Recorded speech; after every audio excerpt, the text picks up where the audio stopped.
Hello and welcome everybody to Tech Excellence Podcast. My name is Monika Dawdowicz and I'm representing DAC.digital. In our weekly podcast, we interview tech leaders to find out what tech excellence means to them and to prove the point that there's no one perfect way to succeed in the tech ecosystem. My today's guest is Aiya Pope from TerraWaste. Hello, it's great to have you here, Aiya. Hi, everybody. It's a pleasure to be on this podcast, and I'm so excited. I'm unmuted. Okay, so maybe a Hello? few. Yes, Hello, can you hear yes, me? we can hear you. We can hear you. As all Sounds of like you you, were yeah, as all of our viewers and on the. listeners can see, it's a live broadcast. So sometimes there are some tiny little errors, but yeah, please be patient with us, and hopefully everything goes well from now on. So maybe we could start with Terra Waste and the whole idea of changing waste into material and the technology behind it. So could you give us some short introduction of Terra Waste? Absolutely. I hope you guys can hear me now. so, Yes. uh, so probably a small backlog then in sound. I am the CEO and co-founder of TerraWaste, and I'm so excited to be here with you today. And thank you, Monika, for having me. TerraWaste journey goes back to 2018 with when a group of scientists at Cranfield University, the UK, came up with a solution to liquefy different kinds of waste. Back then, they were just playing around with the technology called HDL or hydrothermal liquefaction, which is basically pressure cooking waste, so making soup out of waste, if you will. Then they had an opportunity to come to Latvia to present their discovery at an event organized by Commercialization Reactor. So that's an organization in Latvia that is organizing matchmaking events between entrepreneurs and scientists in order to form deep tech startups and start the commercialization journey of the technology. So this is where me and my other two co-founders joined the team, and we are a team of four. Originated out of the UK and Latvia, now headquartered in Rotterdam, the Netherlands. Basically, we have set out to achieve one of the most impossible goals, which is tackling plastic waste, and not the one that people know how to separate for a decade now, but actually the unrecyclable one. So Hmm. we are actually targeting the landfill waste, the waste that is usually incinerated or, God forbid, dumped somewhere in the ocean in some paradise island, right? So yes, we have set out to turn plastics back into crude oil. So basically, we are reverse engineering the process, which means that we can make new fossil fuel based materials almost infinite amount of times. That way, we are closing the circularity loop for plastic waste and plastic recycling, and we are super excited to do so. And we do it also in a sustainable way because there are a couple of other technologies out there that can do it in a similar way, but they still have some waste residues left after their process. They are very energy efficient, not efficient, but energy intensive processes, right? And we actually are tackling these challenges as well, as our technology can actually recycle the whole kind of plastic waste in mixed way, so we don't Hmm. necessarily need to separate it, and we are turning it into high quality oil that can be turned into new materials again. And we do it in a sustainable way. We utilize every last millimeter of our output product, which means we don't produce waste. So we are actually making the piles of waste smaller, and we are super excited to do so. I do have to mention, though, even though it sounds like a pipe dream now, we know that it can be done. But the thing is that currently we are still at lab scale, so we are actually looking for investors to build our first semi-industrial plant to Hmm. scale up our technology and then prove it to the big industry players so that we could license the technology out there to them afterwards. Mm-hmm. But still, it's such an inspiring idea, and I keep my fingers crossed for scaling and for finding the right people who will believe in that project on a bigger scale. And one of the reasons why I invited you over is because we really see that, you know, it is a pressing problem with that plastic waste. But Yes. what I'm curious about is, how did you end up in this environment? You mentioned that business mixer, a kind of a thing with the scientists, but how did you end up in this environment? How did you get involved personally in the startup business and in deep tech? That is a very good question. So basically, my background is in communication science, PR, and management, basically. So I was one of those people who are writing speeches for corporate leaders and managing their online communication with clients, etc. And yeah, COVID was the time that actually made very big changes in my life, and I realized that I actually want to do something different, and I always wanted to have my own business, but I was one of those people who lacked the idea. And Mm-hmm. basically, just randomly scrolling through Facebook, one day I found out. About Commercialization Reactor. I found out that they were organizing masterclasses for new entrepreneurs with name Roadmap to Your Smart Business. And I had no idea what kind of a business is that. I was just curious. And actually, from there, kind of a snowball effect started. You know, from one masterclass, I ended up being in this event, meeting these wonderful people. And yeah, in the end, founding this business and being elected as a CEO from my team members. So it was kind of it still is, but yeah, Mm-hmm. the very beginning was a bit of a whirlwind type of a journey for me. So it was very, very exciting. And another thing that was very crucial for me was that I wanted to do a business or be part of a project that could actually change something in the world, in environment or society, or would have a very significant impact. And I couldn't have wished for a better project than this. You know, like we are actually tackling one of the biggest challenges on the Mm-hmm. planet right now. So, and I am very, very honored to be part of something like this. So, are you like a mission-driven person? Yes, I didn't know that I was, but going through the development of the startup and meeting more and more people who are environmentalists and so passionate about actually cleaning up our planet, I realized that this is the type of an environment that I would like to be part of. And yes, I have become Mm-hmm. very, very passionate about that myself. But it seems like it's a very challenging environment at times, and you know, even finding the right people to trust you and to invest in the company might be an obstacle. So what were the biggest challenges that you had to overcome on the journey? Well, I would as cliche as it sounds, but you know that is one of the things of 21st century, second decade business environment. I have been discriminated as a female CEO and a female entrepreneur, so having had conversations with a couple of, I wouldn't say various because they haven't been that many, but still, you know, these conversations are never pleasant.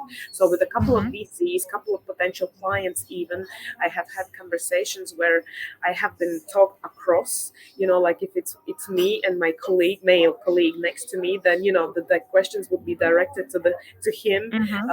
The conversation would be going over me, so that was very, very unpleasant. So that is the first challenge. Mm-hmm. The second one is that you know we are dealing with waste. We are dealing with dirt, trash, oil at the end, right? So these are kind of the things that people are really biased about, and Because you it's know, not basically, glamorous. no, definitely not. It's not like designing shoes, right? So Yeah. sorry, but and people usually want to throw these posters at us. Yeah, you're greenwashing. You're not doing anything. You know, like we want to get rid of plastics, not make it again and again and again. But Mm-hmm. in the end, you know, we have to deal with it somehow, right? So what you would prefer waiting for a couple of thousands years while we are actually piling up on top of that, or would you rather prefer that it has second, third, or fourth life, and then we Mm-hmm. decrease the amount of virgin plastics that we actually produce, right? So these are kind of the societal challenges that we are facing.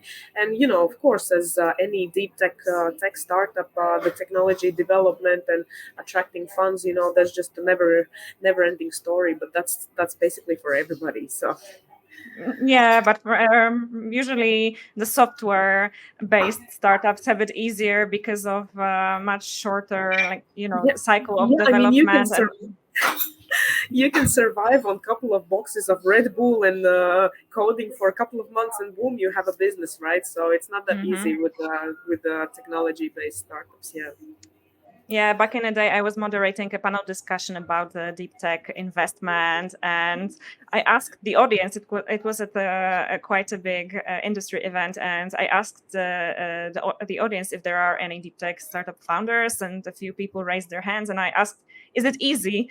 And nobody actually raised their hand.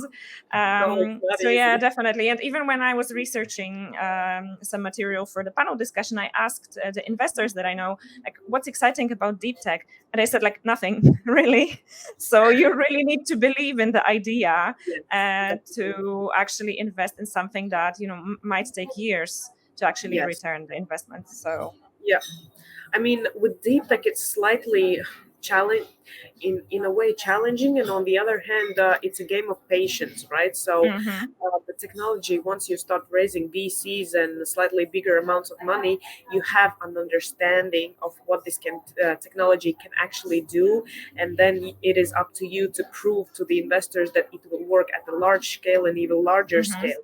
And then what happens with VC investment is that if you are putting like 500,000 or 1.5 million at point zero, let's say zero, and then it takes about 7 to 10 years, right? Then at the end of these 10 years, you are going to get a lot bigger return on investment rather than the quick software 3 year mhm, cycle, right? But of course, everybody goes for the quick money because nobody is patient enough. So that's why I would say that this is a patience game, and you should really scout out for the investors that are not really in such a hurry to make that much money, and that are mhm, really passionate about what you are doing. That's why that's industry specific type of investors are really the way to go, because they would understand how it works. And I have had also quite unfortunately not so pleasant conversations with a couple of VCs that are saying, yes, we are deep tech, we are tech startups, blah blah blah. And then once you are scouting the portfolio, yes, it's software here, AI there. It's like, please guys, like, let's not fool everybody. And mhm. yeah, so from that perspective, it is very very important that you find the right people that are willing to invest in your sector and actually understand what it means to be a deep tech investor. So yeah. Mhm. Yeah, definitely. And what you mentioned before is that like your company is quite international, but you are originated in the Baltics ecosystem. So could you maybe tell us something more about the startup scene in the region and how is it evolving right there? Oh, I would say it's booming, honestly, because with Commercialization Reactor has been in the industry for about 12 years now, I think, and I think they celebrated 10 Sorry, year Aya, but I anniversary. think we Yeah. So it's logging, backlogging. Okay. okay. We're okay. Let's get back to your answer once again. Can you hear me right now? Yes, yes. I could before as Okay, well. so okay, great. So there was some tiny little lag. I'm not sure if our listeners had it. So just to make sure, could you just repeat what you've said about the booming ecosystem in the Baltics? Yes, absolutely. So I would say that the Baltic startup ecosystem is booming right now, and I would say that it is partly because of various acceleration and business incubation programs are popping up, and Commercialization Reactor is one of the oldest ones, right? So they have been in the industry for about 12 years now, right? So they've been matchmaking different kinds of scientists and entrepreneurs for over a decade now, and just in the past few years, they have actually seen that a lot more scientists are signing up, a lot more entrepreneurs are signing up for these kind of events. And you can just check regular newsletters from the ecosystem, right? There are new startups popping out, new fundraisers happening still, right? Even though everybody knows that it's a very tough time to fundraise right now, there are still investments being made, and a lot of them are in the Baltic states. And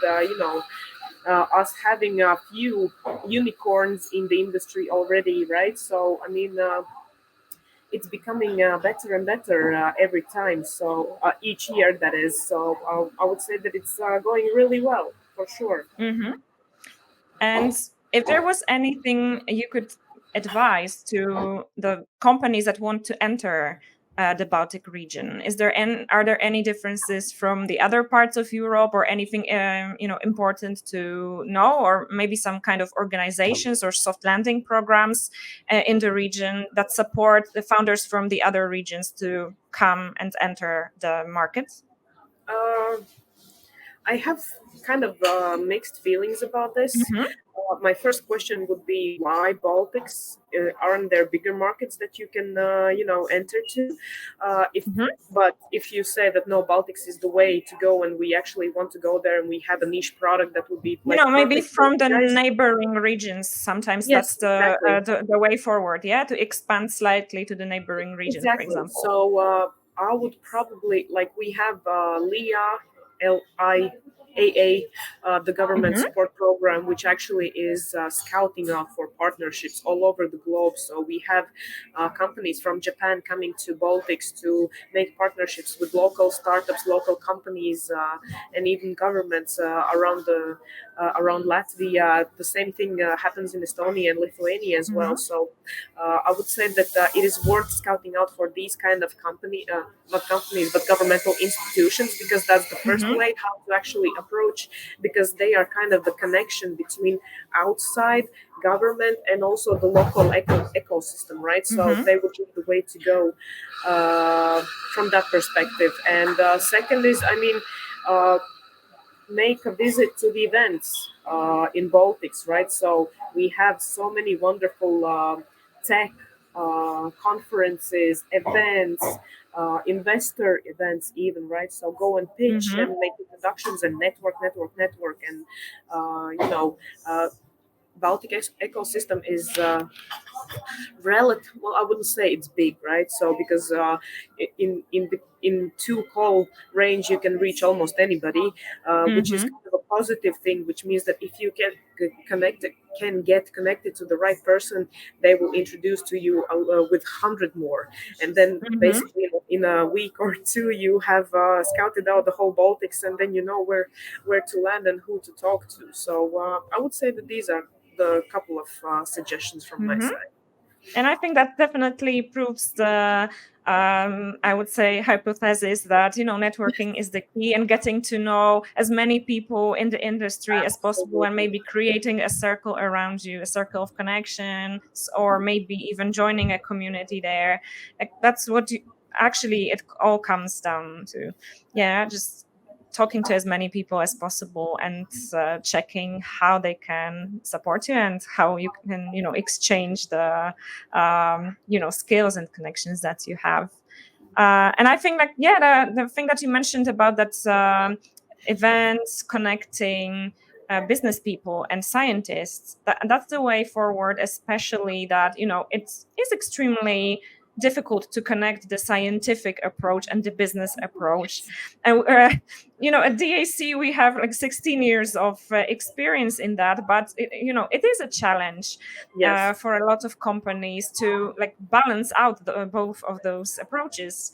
like having commercial success, and also developing your solutions, that it's usually very costly in terms of time Yes. and financial means. So yeah, it is a bit of a struggle. So I think it's a great idea to actually connect the scientists and business people and let them create some kind of a fusion of their ideas. And you are a perfect proof of that. With your background in communication and management, you are now involved in a very scientific based startup. And yeah, that's actually great. Such initiatives exist. And maybe getting back to TerraWaste, are there any other long-term goals except for that, finding the right investor and help you scale? Is there anything else that you're working towards right now that you could share with us? Absolutely. I mean, we have goals like planets around us. You have no idea. I mean, every startup should have such big goals that they actually make you scared. And just a side note on the topic, I usually I'm not a fan of these cliche names or traveling around internet. But there was one circling LinkedIn and also other social media, which said that if your goals don't scare you, they're not big enough. Then with TerraWaste, that was the actually first time when I realized, like, pardon my French, shit, this could grow into something huge. And that was the first time when I actually was like, oh, I'm getting chills. This is actually so exciting of how big it could grow. So that is one side note. But yeah, I mean, we are actually starting engineering on our first pilot plant. So we are very, very excited about that. So I'm dreaming about the day when we will cut the red ribbon and start actually recycling at, okay, it's going to be semi-industrial scale, but still, it's bigger than a small 1 liter pot in Mm-hmm. laboratory, right? So that's going to be something. We are actively scouting out for partners and for customers. So we are offering testing services for clients so that we can basically tailor make the whole technological system for your Mm-hmm. specific waste. So not only plastics, but we have a first client from wood chip industry, for forestry industry. They have a lot of wood chip waste, so we are turning that into oil and then making either bioplastics or bio waste, not bio waste, but bio fertilizers for the ground, for example. So there's a Mm-hmm. whole other industry. We are actually looking forward to exploring textiles industry because, as we all know, polyester, polystyrene, and many other polys in our clothing, they are all fossil fuel based materials and clothing, which means that they can also be turned back into oil and then made into maybe new clothing lines again. So another recycling chain there. So a lot of interesting projects and plans for the next few years. So yeah, we are very, very excited, and yeah, potentially going to either United Arab Emirates side of like Middle East part of the world, Mm-hmm. and the States. That's also what we want to explore. So there are a lot of interesting potential markets that we could go to. So definitely, we want to be there, and we actually want to make an impact for our planet. And the more of us do that, the cleaner air we are going to have in a decade or two. So Mm-hmm. Yeah, it sounds like a great mission, and especially with all the waste being produced every day, there are so many kinds. So I believe you can find even more, innovative ways to absolutely, either like repurpose it or like find some ways yeah, to like diminish the waste production. So I will keep my fingers crossed for you, and yeah, I feel really inspired by your story as well, as the thank you. person with background in communications and marketing, now being involved in such a great enterprise. Yeah, it's absolutely inspiring. um, are there any like closing thoughts that you have if it comes to the waste management industry that you would like to share with our audience? I know you're a pretty busy person right now and traveling, so I don't want to to keep you here for too long, but maybe some, closing thoughts and final words. if it comes to your industry? That is a very good question, and I was actually, when coming to this interview, I was actually thinking about it. So, what are the usual things that people are, trying to get out there? And I'm Hmm. not going to be too traditional on this. So, in terms of waste management and everything, I would, as much as hipster or Californian that might sound, please stop using single-use plastics. Take your, bag to the shop. Don't take the plastic bags home with you.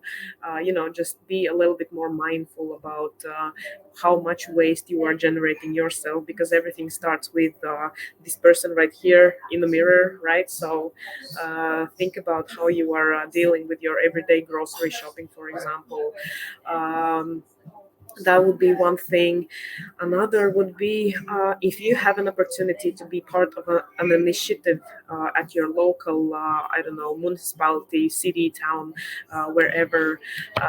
Yeah, that is definitely a great way how to meet new people, educate yourself slightly more in a different way. If you're not really involved in this kind of environment, I think that could be a great part-time or spare time activity. Some green deals, I don't know, planting new trees somewhere, these kind of green activities. Yeah, I would say something like this. And yeah, maybe if you are bored with whatever you are doing, try entrepreneurship and found new startups. By having a lot more technologies out there, we will actually make an impact. So yes, just go and do it.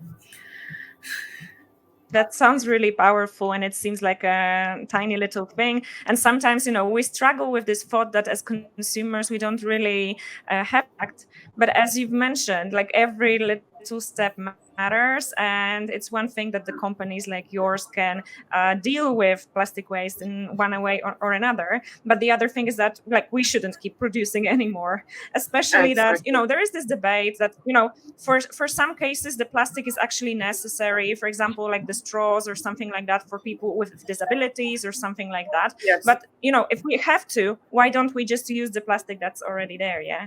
Yes. That's the thing that you mentioned at the beginning, that people keep telling you, oh, it's greenwashing, we should stop producing plastic. Well, in some cases, for example in healthcare, uh, Yes, we uh, medicine.